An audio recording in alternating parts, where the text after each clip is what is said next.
Bonjour les CP, j'espère que tout le monde va bien. Aujourd'hui, on va faire un travail ensemble sur les lunettes. On va continuer notre histoire de prince qui ne voit rien. On va aller dans le château des nombres, là on va faire un travail un petit peu plus difficile avec des nombres ensuite qui seront cachés. On va continuer sur la cible qui a changé de couleur, j'espère qu'on verra bien sur ton écran. On ira ensuite en Égypte pour s'intéresser aux pyramides et enfin une petite séance d'anglais. C'est parti! L'après-midi, la reine ordonne. Princesse Margot vous invite à son anniversaire. Vite, faites-vous beau. Hélas, quel méli-mélo! Au lieu de sa couronne, prince Louison pose une passoire sur sa tête, et croyant filer ses bottes, il chausse des gants de cuisine. Ainsi vêtu, prince Louison court chez la princesse, sa voisine. À peine est-il entré que... Zou! Avec ses gants aux pieds, il glisse sur le parquet. Et plaf! La passoire fait un vol plané et atterrit sur le gâteau d'anniversaire. Couverte de chantilly, la princesse grommelle. Prince Louison est ridicule, il est vraiment trop nul. À l'autre bout de la salle de bal, le prince a tout entendu. Vexé comme un pou, il décide de prendre rendez-vous avec Madame Iris, le docteur des yeux. Chez le docteur, Prince Louison doit dire ce qu'il voit sur un grand panneau. Je vois un éléphant qui fume une cigarette. C'est interdit, ça perlipopette. Madame Iris fouille dans son tiroir à lunettes. Elle en pose une paire sur le nez du prince. Cette fois, il y voit. Je me suis trompé, ce n'était pas un éléphant. C'est une théière, évidemment. On continuera donc notre histoire du prince Louison dans la prochaine vidéo. Il restera seulement 2 pages à cette histoire où on verra un petit peu ce qui se passe pour le prince Louison. On va maintenant s'intéresser au château des nombres. Donc on a travaillé plusieurs fois, tu te rappelles que là on peut reconnaître les lignes des 10, des 20, des 30, 40, 50, 60. Une fois qu'on connaît les familles, c'est très facile pour retrouver facilement un nombre comme 23. On peut directement aller sur le 3 du 23. Ou 40, 43, on peut aller par ici, ça peut aller très vite. Là, ce qu'on va faire, on va s'intéresser à ça. On va maintenant travailler avec un cache. Je vais cacher maintenant d'autres nombres qu'il faudra essayer de trouver. C'est parti. Voilà.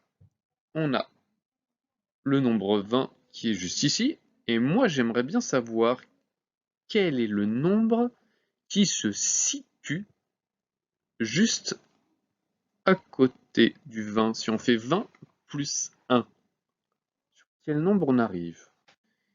Et enfin, faire la même chose avec le nombre qui est au-dessus, c'est-à-dire 20 plus 10, la dizaine suivante. Je te laisse réfléchir, tu peux mettre la vidéo sur pause, et ensuite on corrige. Donc le premier nombre, là, qui était juste à côté du 20, que j'avais entouré en rouge, c'était donc 21.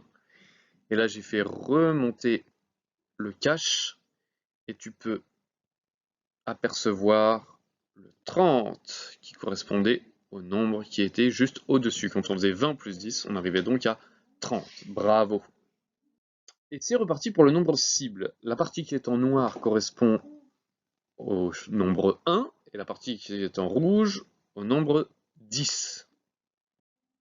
Ici, donc, tout ce qui est en noir, ça correspond au 1, et ce qui est en rouge, ça correspond au 10. Allez, je te laisse réfléchir pour trouver combien on a trouvé sur cette cible. Tu peux mettre sur pause et ensuite remettre lecture pour trouver la bonne réponse. Ici, on avait 4 flèches qui étaient dans la partie du nombre 1, ce qui nous fait donc 4, et une flèche qui était dans la partie du 10. Ce qui nous fait donc 10 plus 4, ça nous fait donc 14. Allez, on continue. Une autre cible. On a encore 2 cibles. Allez, un petit peu plus difficile. On a maintenant une cible où là, on a plus de flèches qui sont dans la partie des dizaines, dans la partie du 10. Il faut faire attention de ne pas se faire piéger. prends ton temps, et ensuite tu peux remettre lecture. C'est parti pour la correction. On a 2 flèches dans la partie du 1 et 3 flèches dans la partie du 10. Ce qui nous fait donc, juste ici, on a donc les 2 flèches qui font 2, et les 3 autres flèches, 10 plus 10 plus 10, qui font 30, 10, 20, 30. Et 30 plus 2 nous font donc 32. Allez, on continue avec une dernière cible. C'est reparti. On a pour cette cible 3 flèches dans le 1, 2 flèches dans la partie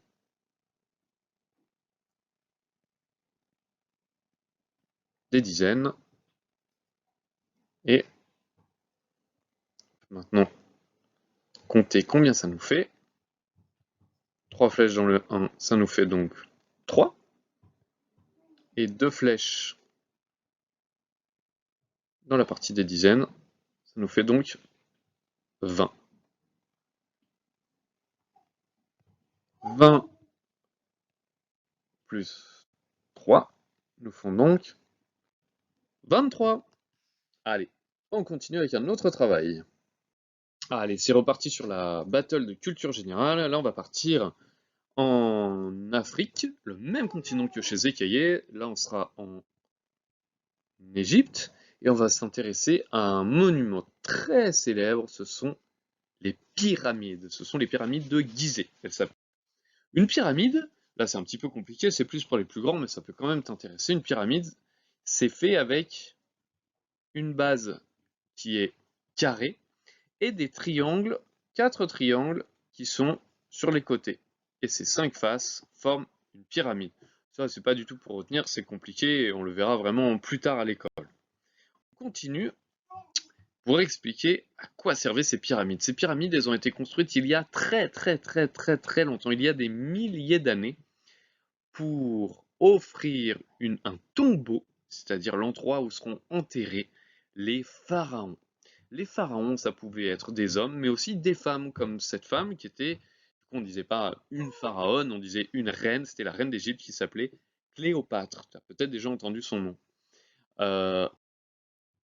Donc là, on est donc chez les Égyptiens, chez les pharaons. Peut-être tu as entendu des noms comme Toutankhamon ou Khéops. Ce sont aussi les noms des pyramides et des tombeaux qui ont été retrouvés par des archéologues. Là, on a un très bon exemple. Ici, juste là, regarde. Il y a un visiteur. Donc là, tu peux te rendre compte de la taille que fait la pyramide. Elle est vraiment immense. Elle est immense. Si on mettait une tour rose du mat du taureau, il en faudrait une première, une deuxième et même une troisième. C'est vraiment très grand. Et là, devant, tu peux voir le Sphinx, juste ici, qui est une statue gigantesque, qui était un portrait de l'un des pharaons, qui était enterré dans cette pyramide. And now, an English lesson. We're going to repeat some names. So, can you tell me, how are you today? I'm fine, thank you. How are you today? I'm so. How are you today? I'm not so good. Okay, let's start with some animal names. Here we have a cat. You can repeat again, a cat. Here we have a dog. A dog. Here is a fish. A fish. Oh, here is a bear. A bear. A cow. A cow. A rabbit. Yes, he's even eating a carrot. Okay, bye bye. See you next time.